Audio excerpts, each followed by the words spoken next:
अल्हम्दुलिल्लाहि रब्बिल आलमीन वला आक़िबतु लिल्मुत्तक़ीन वस्सलातु वस्सलामु अला सय्यिदिल अंबियाइ वल मुरसलीन अम्मा बअद फ़अऊज़ु बिल्लाहि मिनश शैतानिर रजीम बिस्मिल्लाहिर रहमानिर रहीम क़ुल ला अस्अलुकुम अलैहि अजरा इल्लल मवद्दता फ़िल क़ुरबा सदक़ल्लाहुल अज़ीम वसदक़ रसूलुहुन नबियुल अमीनुल मतीनुल करीम वनहनु अला ज़ालिका लमिनश शाहिदीन वश्शाकिरीन वल्हम्दुलिल्लाहि रब्बिल आलमीन।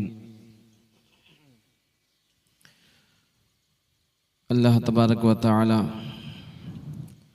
कुरान मजीद में इरशाद फरमाता है, कुल ए नबी कह दो, ला अस्अलुकुम अलैहि अजरा, मैं तुमसे इस तबलीग़े दीन के बदले में,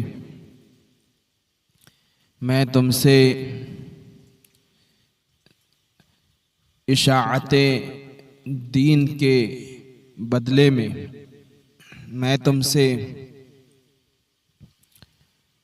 इस पर कोई अज्र तलब नहीं करता। यानी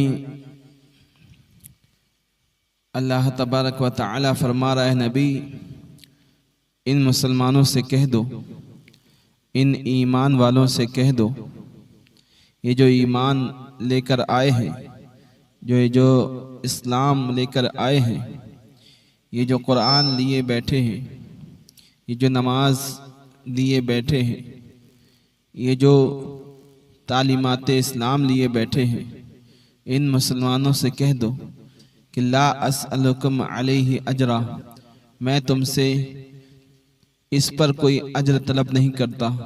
मैंने तुम्हें कुरान दिया है, इसका बदला नहीं मांगता। मैंने तुम्हें ईमान दिया है, इसका बदला तुमसे नहीं मांगता।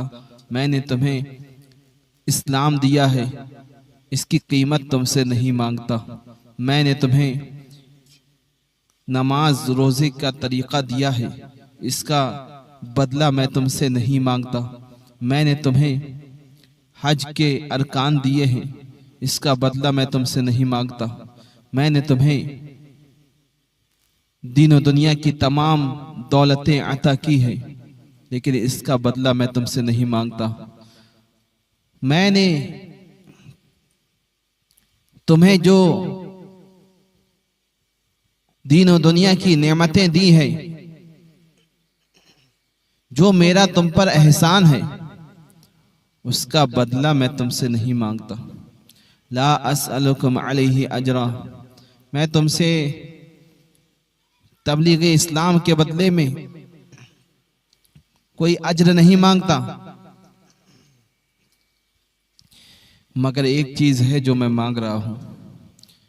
तुम अगर एहसान मानते हो मेरा, अगर तुम ये समझते हो कि मोहम्मद मुस्तफ़ा का तुम पर एहसान है, तो फिर उस एहसान का बदला तुमसे तुम्हारे नबी ये मांग रहे हैं, इल्लल मवद्दता फिल क़ुरबा, कि मेरे एहसान के बदले में ये करो कि मेरे अहले बैत से मोहब्बत करो, मेरे घर वालों से मोहब्बत करो, मेरे क़राबतदारों से मोहब्बत करो, मेरे अली से मोहब्बत करो, मेरी फ़ातिमा की उल्फत रखो, मेरे हुसैन से मोहब्बत करो, मेरे हसन से मोहब्बत करो, मेरे अहले बैत से मोहब्बत करो।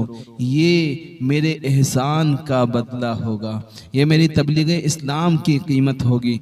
तो अल्लाह ताला ने कुरान मजीद में इस्लाम, ईमान, कुरान देने और तबलीग इस्लाम के बदले में जो चीज़ अल्लाह ने तलब किया है, वो है मोहब्बत अहले बैत, वो है आले रसूल की मोहब्बत। तो हम पर और तमाम मुसलमानों पर अल्लाह ताला ने अहले बैत की मोहब्बत को लाजिम करार दिया। और वो लोग जो यजीद को अमीरुल मोमिनीन लिखते या कहते हैं, वो लोग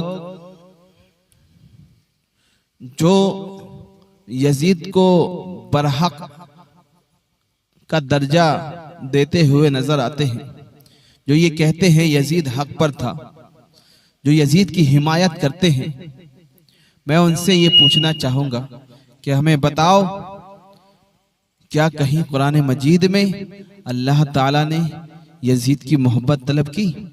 कहीं अल्लाह ने ये फरमाया यजीद से मोहब्बत करो? कहीं नहीं फरमाया। हदीस में कहीं फरमाया गया यजीद से मोहब्बत करो? ऐसा नहीं है।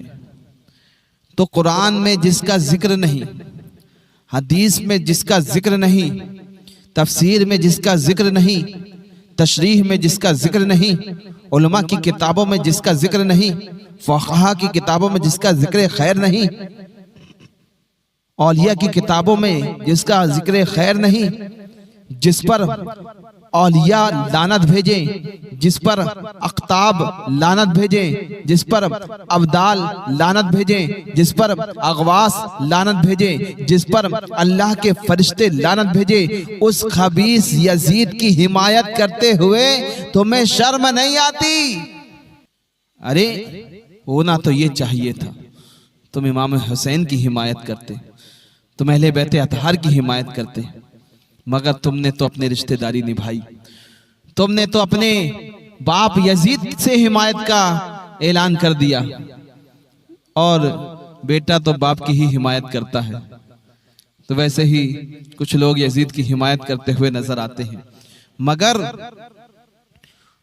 उनसे कहो कि उस खबीस यजीद जिसने काबे पे पत्थर बरसवाए थे, वो यजीद जिसने काबे पे आग लगवाई थी, वो यजीद जिसने मस्जिद नबवी के तकद्दुस को पामाल किया था, वो यजीद जिसने मस्जिद नबवी में घोड़े और ऊंटों को बंधवा कर वहां पर पामाली की थी, वहां के पाकीज़गी को पामाल किया था, उस खबीस यजीद की मोहब्बत तुम्हें मुबारक हो और रसूलुल्लाह के शहजादों की मोहब्बत हमें मुबारक हो। अरे हमें हुसैन की मोहब्बत मुबारक है, हमें इमाम हसन की मोहब्बत मुबारक, हमें फातिमा ज़हरा की मोहब्बत मुबारक, और तुम्हें उस खबीस यजीद की मोहब्बत मुबारक हो। हाँ हाँ, तुम्हारा यजीद तुम्हें जहन्नम की सैर कराएगा, हमें हमारा हुसैन जन्नत में ले जाएगा। हमारे आका फरमाते हैं मेरे हसन और हुसैन जन्नत के नौजवानों के सरदार हैं। तो ऐ यजीदियों, तुमने जन्नत के सरदारों से दुश्मनी ले ली है,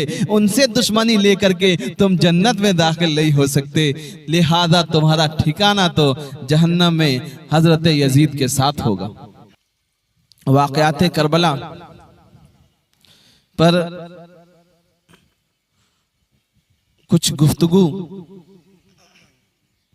करने के लिए मैं हाजिर आया हूं। वाक़यात करबला तो बहुत तवील और तफसील तलब है, लेकिन फिर भी जितना मुख्तसर हो सका मैं उस पर मुख्तसर तौर पर कलाम करूंगा। इमाम हुसैन मदीने से मक्का पहुंचे। जब मदीने में आपको रहने नहीं दिया जा रहा था, उस वक्त आप मदीने से हिजरत करके मक्का शरीफ पहुंचे। लेकिन कूफियों के बारहा खत आने की वजह से और सैकड़ों की तादाद में खतूत आने की वजह से इमाम हुसैन ने हजरत मुस्लिम को भेजा कि जाओ देख कर आओ कि क्या हालात हैं, इनकी बातें सच है भी नहीं, ये जो अपनी खतूत में लिख रहे हैं क्या ये अपनी बातों में सच्चे हैं भी कि नहीं। जाओ मुस्लिम, तुम जाकर देखो। हजरत मुस्लिम को कूफे की तरफ भेजा ताकि वो देख कर आए। हजरत मुस्लिम जब कूफा पहुंचे तो वहां हजारों की तादाद में अपनी हिमायत का एहसास कराया। और जब इमाम मुस्लिम ने ख़त में ये भेज दिया कि हुसैन आप आ जाइए, यहाँ के लोग बावफा हैं, अपनी बातों में सच्चे हैं, लिहाजा आप तशरीफ़ ले आइए। तो इमाम हुसैन इमाम मुस्लिम के भरोसे पर मक्का शरीफ से कूफे जाने का इरादा किया।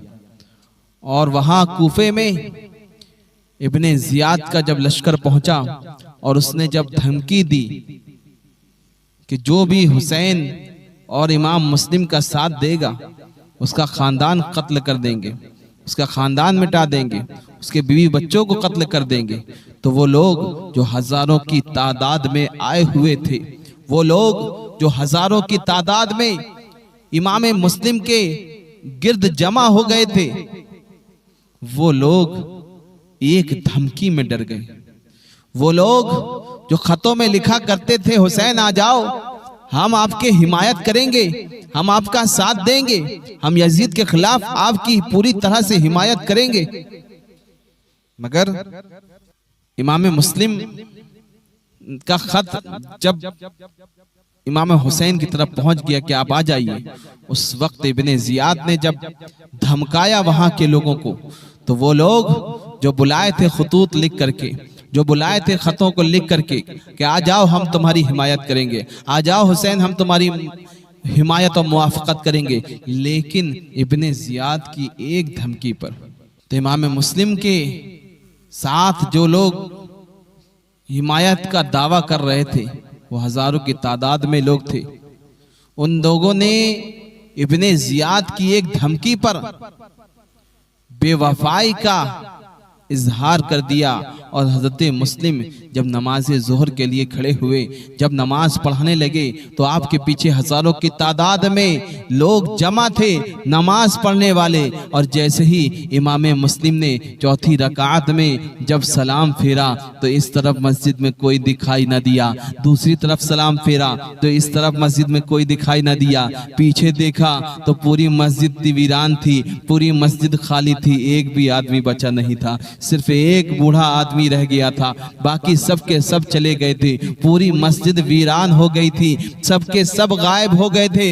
इमाम मुस्लिम ने कहा कि ये देखो, ये वो लोग हैं जिन लोगों ने हमें खुतूत लिखे थे, जिन लोगों ने हमें बुलाया था कि आ जाओ हम तुम्हारी तरफ से लड़ेंगे, आ जाओ हम यजीद से तुम्हारी तरफ से तुम्हारा साथ देकर यजीद से लड़ेंगे, ये लोगों ने हमें बुलाया था। आज कैसा हमें धोखा देकर चले गए, आज कैसा धोखा देकर चले गए। इब्ने ज़ियाद की एक धमकी पे सब कूफे वाले अपने घरों में पहुंच गए, उन्हें शर्म ना आई, वो अपने आप को शियाने अली कहा करते थे। अरे तुम्हें शर्म ना आई कि जब तुमने आले रसूल को बुलाया था तो उनके लिए तुम तो अपना खानदान मिटा देना चाहिए था, तुम्हें तो अपने बच्चों को कुर्बान कर देना चाहिए था, तुम्हें अपनी जान के नजराने पेश कर देने चाहिए थे, मगर बुज़दिलो तुमने आले रसूल को बुलाकर धोखा दिया, आले रसूल के साथ बेवफाई की। हश्र के मैदान में तुम्हें इसका जवाब देना पड़ेगा। इमाम मुस्लिम के आंखों में आंसू आ गए कि अब मेरे हुसैन का क्या होगा, मैंने हुसैन को खत लिख दिया है,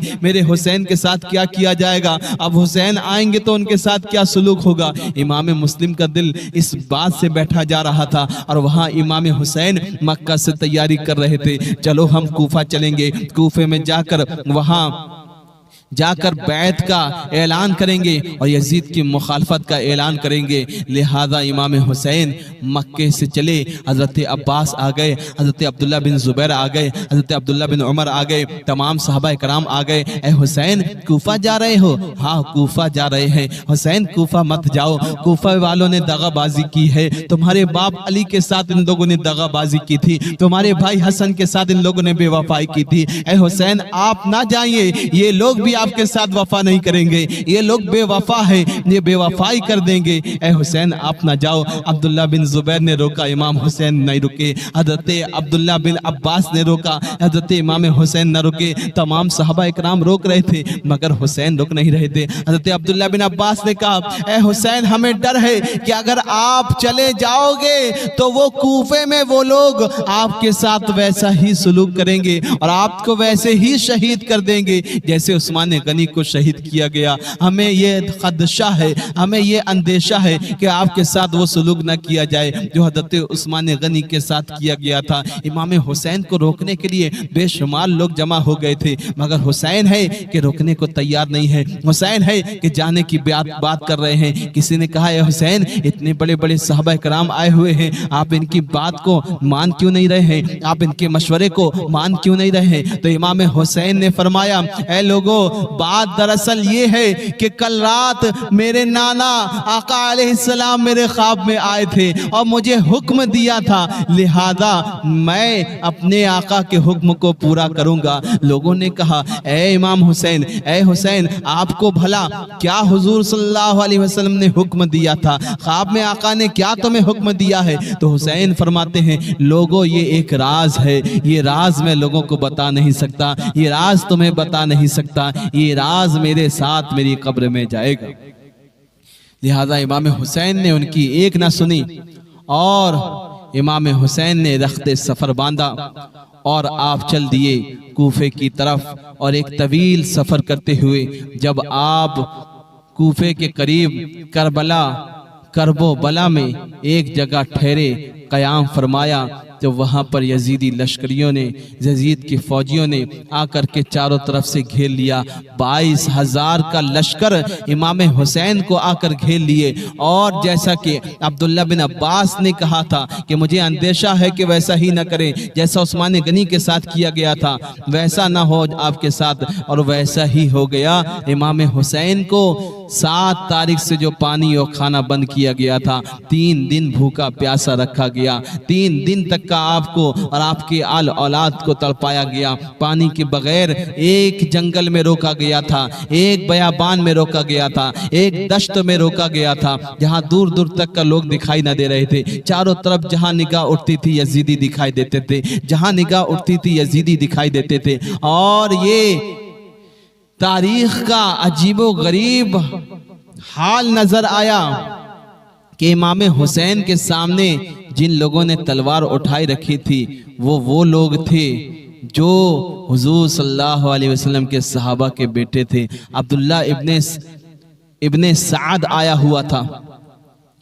ये साद बिन अबी वक़ास का बेटा था।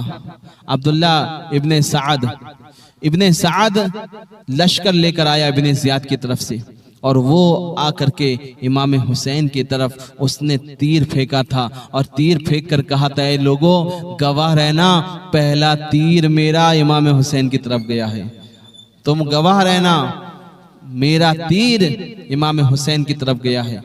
तो वो जो सहाबी रसूल का बेटा था वो शहजादे रसूल की तरफ तीर फेंक करके खुश हो रहा था। वो तारीख का सियाह चेहरा भी हमने देखा। बहरहाल तो इमाम हुसैन को 3 दिन भूखा प्यासा रखा गया।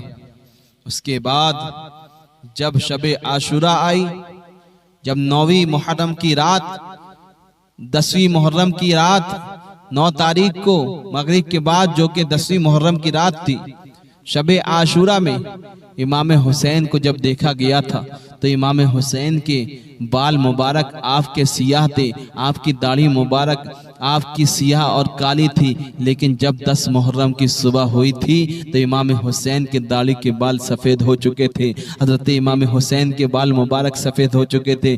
क्यों? रात भर में कैसे काले बाल सफ़ेद हो गए? वो ऐसे कि इमाम हुसैन पर जो फिक्र तरद्दुद के बादल छाए हुए थे, जो इमाम हुसैन पर जो दुख और मुसीबत के पहाड़ टूटे थे, उसने इमाम हुसैन को रात भर में ज़ईफ कर दिया था। आपको रात भर में आपकी दाढ़ी मुबारक सफ़ेद हो गई थी। वो गम था इमाम हुसैन को, ये गम था इमाम हुसैन को कि कल हमारे साथ क्या होने वाला है। हम अपने बच्चों को लेकर आए हुए हैं, छोटे छोटे बच्चों को लेकर आए हैं, भांजों को लेकर आए हैं, भतीजों को लेकर आए हैं, अपने बीवियों को लेकर आए हैं, बेटियों को लेकर आए हैं। ये सब हमारे घर के छोटे बच्चे और हमारी औरतें, ये कल हमारे साथ क्या कर देंगे, ये कल हमारे साथ क्या होगा, हमारे घर वालों के साथ क्या सलूक किया जाएगा। ये फिक्र थी जो इमाम हुसैन को। रात में तो आपके बाल मुबारक काले थे, सुबह तक के आप इस फिक्र में आपके बाल मुबारक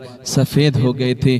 वो गम का पहाड़ आप पर टूटा था, वो गम आपके ऊपर छाया था कि इमाम हुसैन उस गम की वजह से आपके बाल मुबारक सियाह से काले से सफेद हो गए थे। इमाम हुसैन 10 मुहर्रम की सुबह जब हुई तो ऐलान यजीदी लश्कर ने जंग का कर दिया कि हमसे बैत कर लो, हमसे बैत कर लो या फिर जंग के लिए तैयार हो जाओ। इब्ने साद से इमाम हुसैन ने कहा, देखो 3 बातें मैं तुम्हारे साथ सामने रख रहा हूं, उसमें से एक बात तुम मान लो। एक बात ये कि मैं जहां से आया हूं मुझे वहां जाने दे, मैं जहां से आया हूं मैं वापस चला जाता हूं।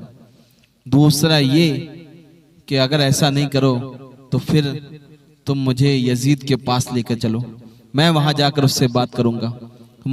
यजीद के साथ सामने लेकर जाओ मुझे, मैं यजीद से बात करूंगा, जो बात होगी यजीद से होगी। लिहाजा दूसरी बात यह है कि तुम मुझे यजीद के पास लेकर चलो। और अगर ये भी नहीं करते तो ऐ इब्ने साद, मुझे अगर तुम वापस मक्का जाने नहीं देते, मुझे यजीद के पास जाने नहीं देते, तो मुझे बयाबान की तरफ जाने दे दो, किसी जंगल की तरफ जाने दे दो। मैं अपने घर वालों को जंगल की तरफ ले जाऊंगा, मैं नहीं जाऊंगा शहरों की तरफ, मैं जंगलों में चला जाऊंगा। लिहाजा जंगलों में जाने का मुझे इजाजत दे दो। लिहाजा इब्ने साद ने जब इब्ने जियाद के सामने ये बात रखी तो इब्ने जियाद ने इनकार कर दिया, कहा कि नहीं, उनसे या तो बैत लो या फिर उनको गिरफ्तार करो। इमाम हुसैन के सामने ये बात रखी इब्ने साद ने, या तो आप यजीद की बैत करो या फिर आप फिर हमसे जंग करो और हम तुम्हें कत्ल कर देंगे, हम तुम्हें गिरफ्तार कर लेंगे।